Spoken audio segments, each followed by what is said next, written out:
नमस्कार, फोरसाइट्स टीवी में मैं शालीमार जायसवाल आपका स्वागत करती हूँ। 81 सदस्यीय झारखंड विधानसभा के लिए 13 और 20 नवंबर को 2 चरणों में मतदान होगा। मतगणना 23 नवंबर को होगी। चुनाव में राज्य के कुल 2.6 करोड़ मतदाता हिस्सा लेंगे। इनमें 1.31 करोड़ पुरुष और 1.29 करोड़ महिलाएं मतदाता है।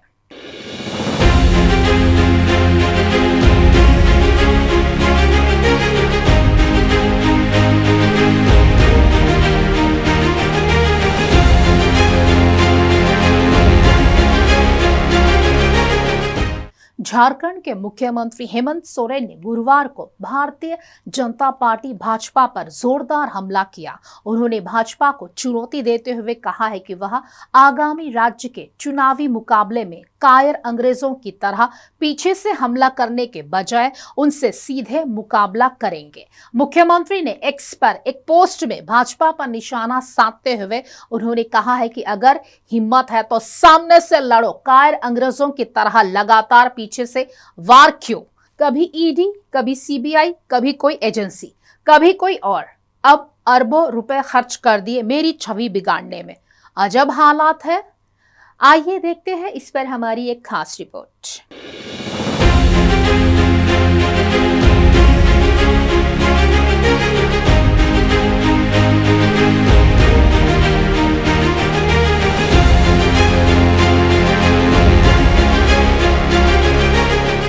झारखंड में विधानसभा चुनाव से पहले झारखंड मुक्ति मोर्चा और बीजेपी के बीच टकराव बढ़ता जा रहा है।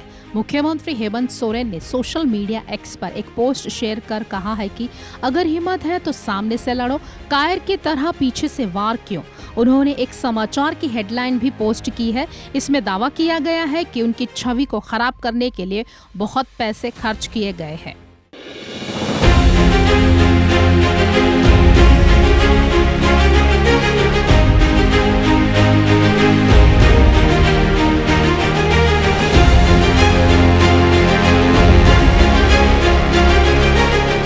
पोस्ट में हेमंत सोरेन ने कहा है कि कभी ईडी, कभी सीबीआई, कभी कोई एजेंसी, कभी कोई और।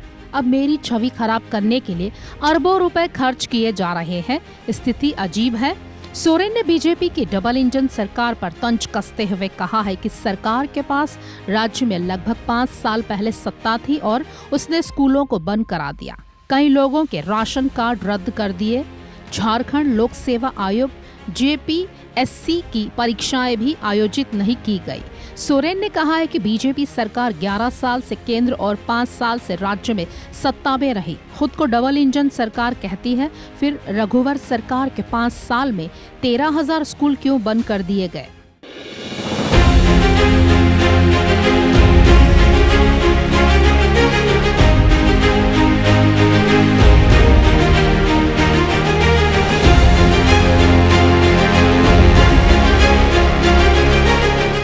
सोरेन ने कहा है कि बीजेपी के शासन में 5 साल में 11 लाख राशन कार्ड रद्द कर दिए गए। इस दौरान JPSC की परीक्षाएं भी आयोजित नहीं की गई। बीजेपी ने विधवा पेंशन को भी नहीं बढ़ाया। उन्होंने सवाल उठाते हुए कहा है कि बीजेपी के शासन में 5 साल में राज्य में सैकड़ों लोग भूख से क्यों मर गए? 5 साल में युवाओं को साइकिल बनाने और केले बेचने की सलाह क्यों दी गई? सोरेन ने कहा है कि अगर उनकी सरकार चुनी जाती है तो वे लोगों के लिए और झारखंड के हर व्यक्ति के हित में काम करना जारी रखेंगे।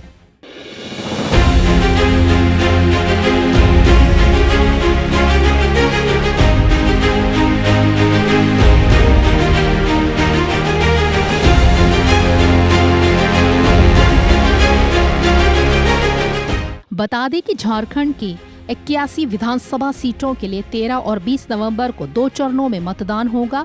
इसके नतीजे 23 नवंबर को आएंगे। चुनाव में कुल 2.6 करोड़ मतदाता शामिल होंगे। 1.31 करोड़ पुरुष और 1.29 करोड़ महिला मतदाता, साथ ही 11.84 लाख पहली बार मतदाता और 66.84 लाख युवा मतदाता शामिल हैं। 2020 के विधानसभा चुनाव में झारखंड मुक्ति मोर्चा JMM ने 30 सीटें जीती थी। वहीं बीजेपी के खाते में 25 और कांग्रेस को 16 सीटों पर जीत मिली।